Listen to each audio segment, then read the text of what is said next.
Une société d'État est une entreprise commerciale ou industrielle créée sous forme de société par action, où l'État est l'unique actionnaire.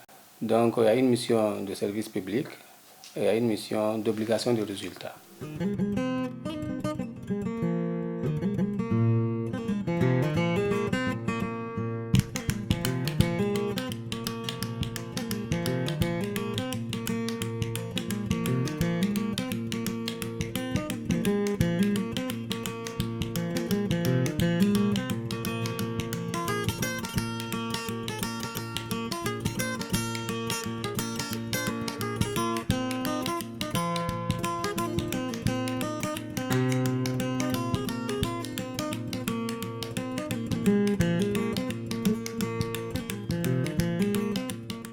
L'économie du Burkina Faso d'après-insurrection fait face à plusieurs défis au nombre desquels figure la relance économique. L'état des lieux indique une faible mobilisation des ressources, aussi bien internes qu'externes. Cela est imputable d'une part à la crise sociopolitique qui a secoué le pays ces 2 dernières années et d'autre part à la baisse des coûts de l'or et du coton sur le marché international. De 4,4% en 2014, le produit intérieur brut est passé à 4% en 2015. Et selon les prévisions du Fonds monétaire international, il remontera à 5% pour cette année 2016. Le secteur privé, un des leviers importants pour le développement socio-économique du Burkina Faso, a été une des victimes directes des troubles sociopolitiques survenus en 2014 et 2015. Il en est de même dans une moindre proportion pour les unités de production des sociétés à capitaux publics. Ces sociétés d'État poursuivent pourtant 2 objectifs importants. La rentabilité, pour permettre au gouvernement d'investir dans les secteurs stratégiques, et la promotion d'un service public de qualité au profit des citoyens burkinabés.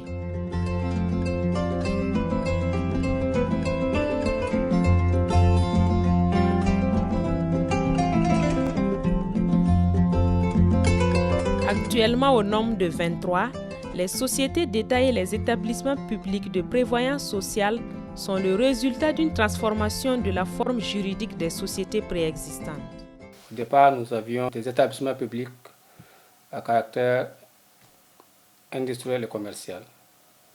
Donc, avec l'entrée en vigueur des actes uniformes de l'OHADA, sous la coupe de la CIPRES, qui est la conférence interafricaine de prévoyance sociale, les États membres ont été invités à transformer ces EPIC-là soit en société d'État, soit en établissement public. Et depuis lors, tous les EPIC que nous avions ont été transformés en société d'État, principalement à partir de 1994. C'est dans ce sens qu'également on a transformé une partie en établissement public de prévoyance sociale. Déjà, quantitativement, ça a évolué dans la mesure où on avait au répertoire plus de 120 sociétés d'État. Et aujourd'hui, on compte 23. Donc, ça veut dire qu'il y a une grande évolution en nombre dû au processus de privatisation que l'État a choisi.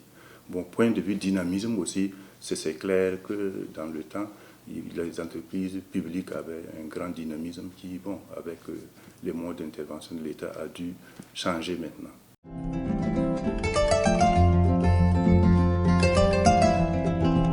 Depuis lors, les sociétés d'État et les établissements de prévoyance sociale ont connu des mutations. Après 2 décennies d'existence, quelle est la structure de ces sociétés? De manière générale, la plupart des sociétés ont réalisé des performances appréciables en termes financiers. C'est-à-dire que non seulement elles arrivent à remplir leurs missions de service public de manière efficace, mais en plus, elles sont rentables. Donc, elles arrivent à concilier ces 2 objectifs-là. Donc, service public et rentabilité, la plupart. On a constaté qu'il y a à peu près 8 sociétés d'État qui ont enregistré des pertes d'exploitation. Dans certains cas, ces pertes sont liées à des événements conjoncturels. En revanche, il y a des entreprises qui connaissent des difficultés un peu plus structurelles. Le volume d'affaires de façon globale de ces 21 sociétés d'État s'est élevé à 971 milliards contre 980 en 2014. Contrairement donc à cette baisse de volume d'affaires, tous les autres chiffres caractéristiques de la gestion donc se sont accrus. J'en veux pour preuve les valeurs ajoutées. Ce qui a été réalisé pour ces 21 sociétés d'État, ça s'est donc élevé à 152 milliards contre 116 milliards en 2014. Et le bénéfice net d'impôt pour l'ensemble au titre donc de 2015, ça s'est élevé à 82 milliards contre 62 auparavant, c'est-à-dire en 2014. Donc de façon globale, nous pensons que 2015 a été une année intéressante pour donc nos sociétés d'État, surtout que ça a vu également l'introduction de 2 nouvelles sociétés d'État au niveau donc du FASO.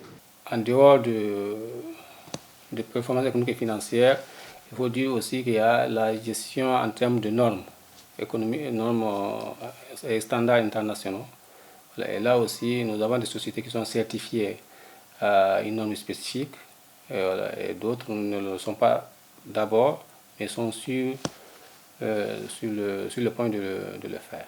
Malgré le contexte socio-économique peu favorable aux affaires, certaines sociétés ont réalisé des performances appréciables. En termes de contribution, prenez donc en compte les dividendes, les impôts et puis la douane. Ça atteint un seuil intéressant, 196 milliards contre 190 auparavant.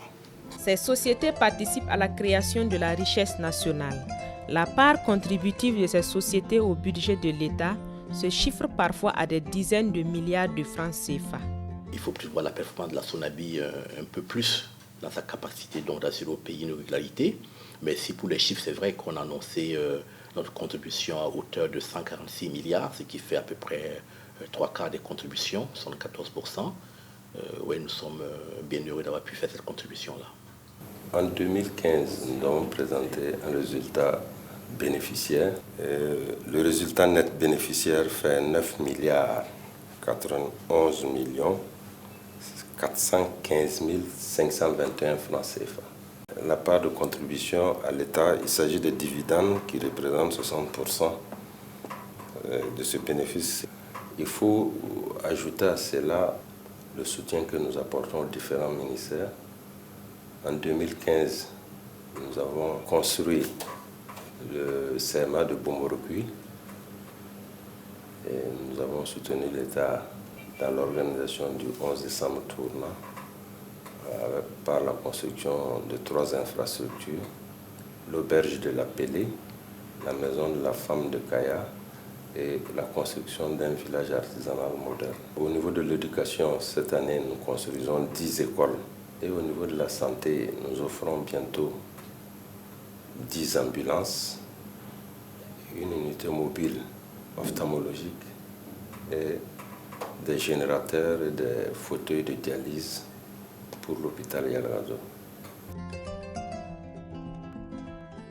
Aux côtés de ces sociétés dites modèles, évoluent des sociétés qui peinent à réaliser des performances économiques et à assurer le service public. Et après la liquidation judiciaire des sociétés GMB et ex-SNGMB, le gouvernement a jugé nécessaire de créer une autre société qui allait reprendre les activités de ces sociétés et à rétrocéder ces équipements à la minoterie du Faso. Seulement, ces équipements ont été rétrocédés dans un état de délabrement tel qu'on ne pouvait pas les exploiter immédiatement. Il fallait les réhabiliter. C'est ce que nous avons fait depuis 2014 et nous avons commencé l'exploitation de ces équipements-là en mars 2016. Nous avons juste approché des grossistes, nous avons fait part de la disponibilité de notre produit, nous avons misé sur la qualité et les gens se sont intéressés. Donc dans les 2 mois, nous avons pu produire des produits d'un équivalent de 150 millions. Nous avons enregistré un déficit de 17 milliards en 2015. Ce déficit est un déficit structurel lié au fait que nous vendons l'électricité moins cher qu'on le produit. nous produisons l'électricité à 138 francs et en 2015, nous l'avons vendue à 121 francs. Quand vous faites le point, vous voyez qu'il y a 17 francs qui manquent lorsqu'on vend 1 kWh. Et quand vous imaginez que nous vendons 1,4 milliard de kWh par an, bon, vous faites la multiplication, vous voyez déjà ce qui manque.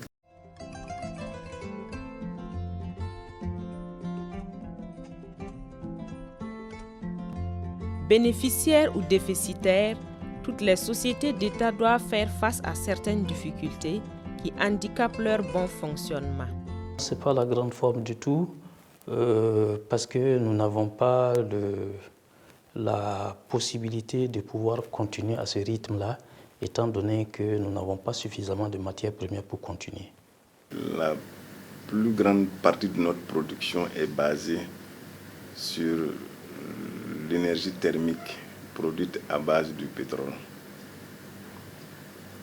Et le combustible que nous achetons est à un coût tel que si nous le produisons, nous avons effectivement ce déficit-là.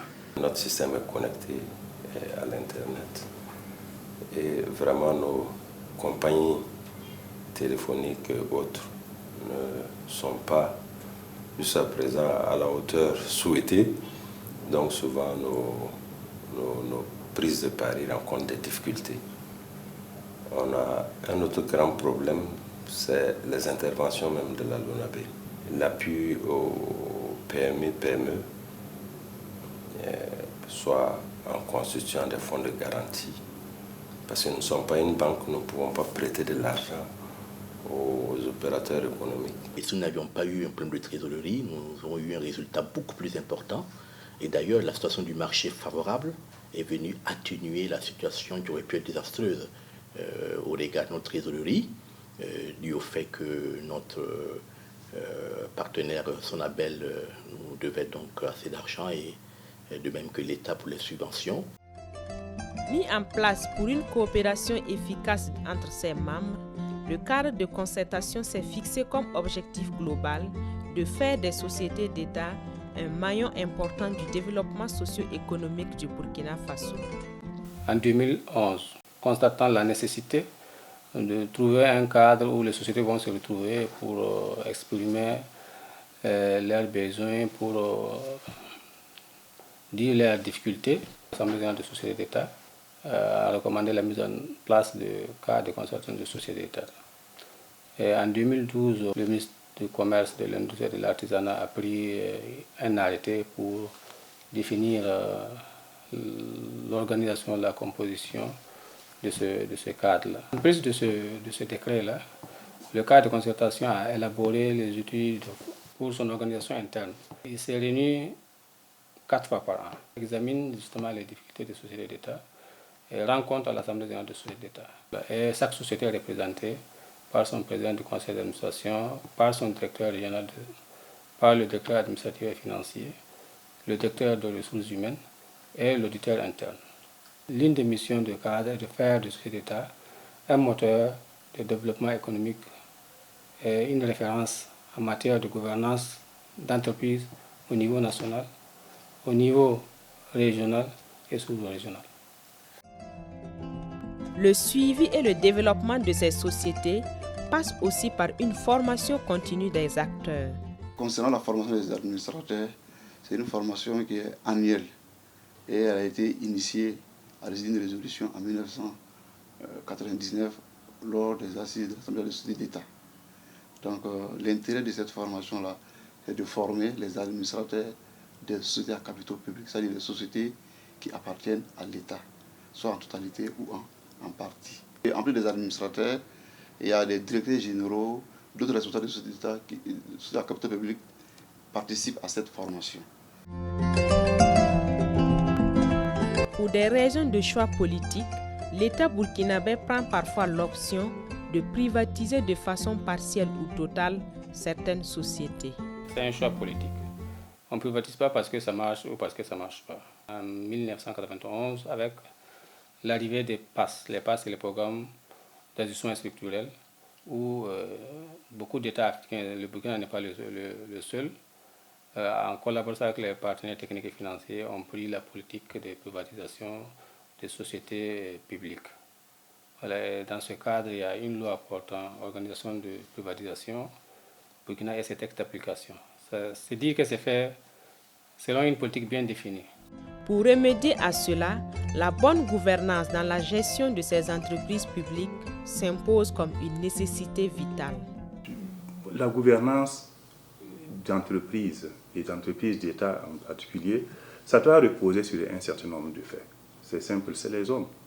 C'est les hommes qui l'animent. Et pour moi, pour que ça marche, il faut mettre d'abord les gens qui ont les connaissances professionnelles.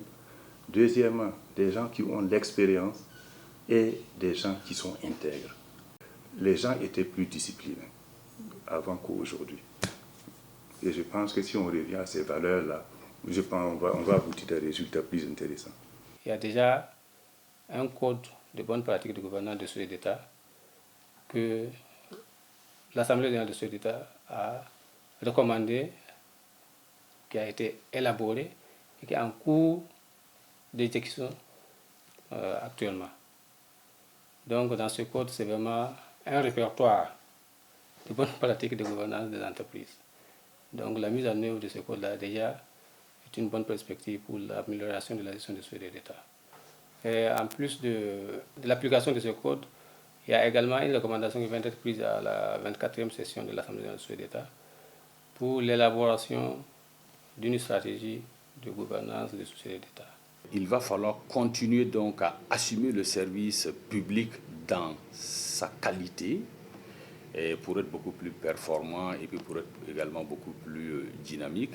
Et l'autre point, c'est aussi avoir donc les équilibres des comptes en ayant donc la maîtrise des charges de gestion et puis en ayant une bonne gouvernance. Et le troisième élément, nous pensons qu'il faille donc tenir compte de l'élément qui est le code de bonne conduite. Et nos différents comités d'audit seront là donc pour veiller à l'application stricte. Pour l'avenir de cette entreprise, il faut avoir de la vision. Le gouvernement et l'Assemblée générale de société d'État, nous sommes très attentifs à la bonne gouvernance. Il faut mettre fin à certaines pratiques que nous avons connues par le passé et qui non seulement nuisent à la rentabilité donc, de ces entreprises, mais également ne sont pas conformes à l'éthique. Et voilà, et c'est pourquoi nous faisons tout que non seulement les résultats financiers soient bons, mais également que ces entreprises soient vraiment des exemples de bonne gouvernance, de bonne gestion. L'Assemblée générale qui se tient sans discontinu depuis 1993 permet de faire le point sur la gestion et le management annuel de ces sociétés et établissements publics. L'AG permet également de prendre des recommandations en vue d'aider ces entreprises publiques à atteindre leurs objectifs. L'Assemblée générale des sociétés d'État a eu un impact significatif sur les sociétés d'État. Au départ, les sociétés avaient même des difficultés pour élaborer les états financiers. Et la préoccupation, quand on lit les anciens rapports de l'Assemblée générale des sociétés d'État, c'est disposer les états financiers des sociétés d'État pour les examiner. Les sociétés vont venir sans même avoir pu élaborer les états financiers. Actuellement, nous ne sommes plus à ce stade-là. Non seulement les états financiers sont élaborés et déposés au secrétaire technique chargé de l'organisation de l'Assemblée générale des sociétés d'État, au plus tard le 30 avril de l'année en cours, et mieux encore, ces états sont certifiés par des experts comptables qui sont des commissaires aux comptes. En plus de ça, il y a les différentes recommandations et résolutions que l'Assemblée générale des sociétés a prises au cours du temps, qui ont également eu un impact significatif dans la gestion des sociétés d'État.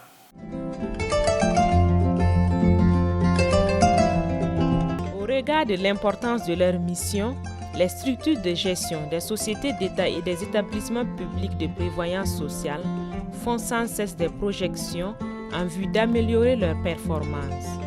Notre souci, c'est de constituer un fonds de garantie pour permettre d'appuyer nos opérateurs économiques au niveau des institutions financières. D'autres perspectives,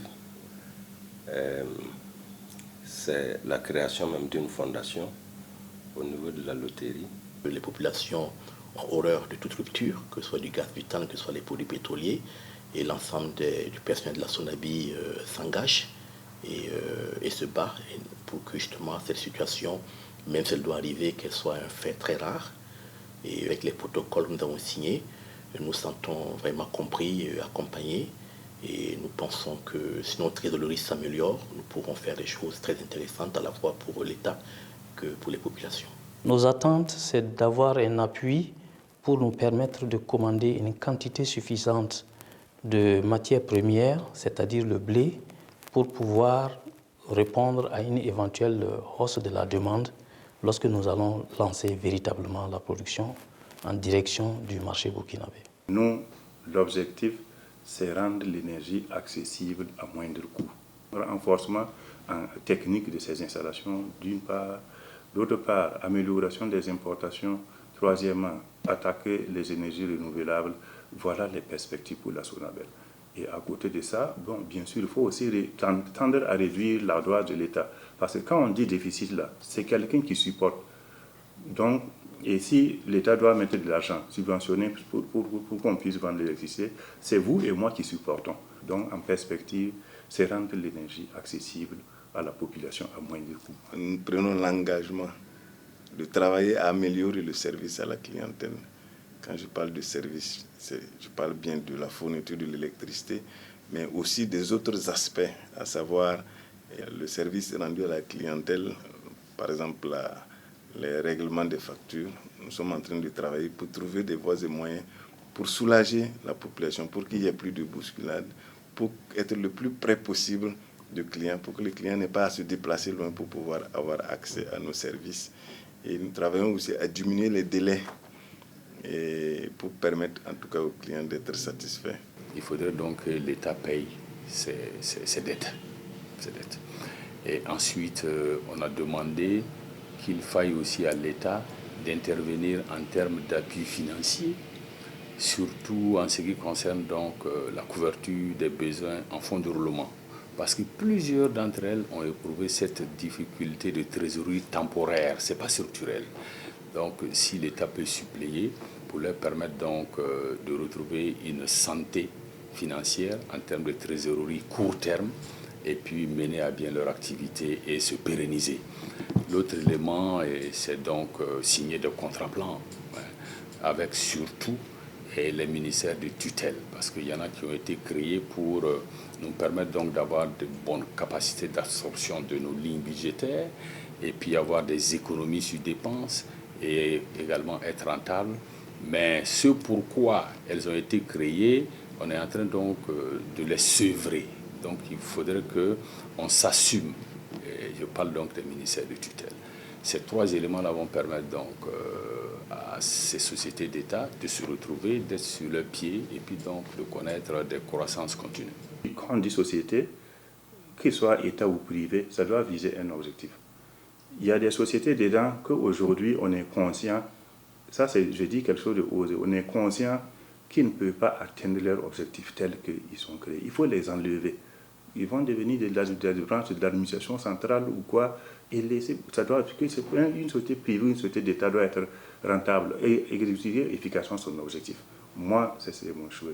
Et je reviens pour atteindre cela-là, c'est ce que j'ai dit. Expérience, et connaissance professionnelle et surtout intégrité. Si on arrive à cultiver ça dans les sociétés d'État, je pense, vous et moi, nous serons contents, y compris même ceux qui travaillent dans les sociétés d'État.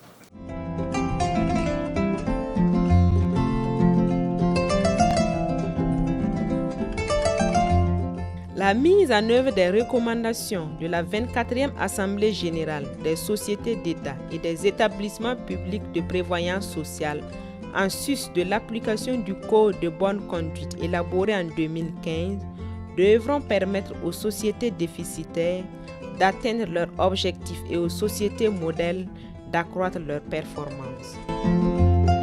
D'une manière générale, le rendement de certaines sociétés est la résultante de la quête permanente de règles et de méthodes de gestion adaptées en vue de faire face aux différentes contraintes imposées par l'environnement économique, social et politique changeant.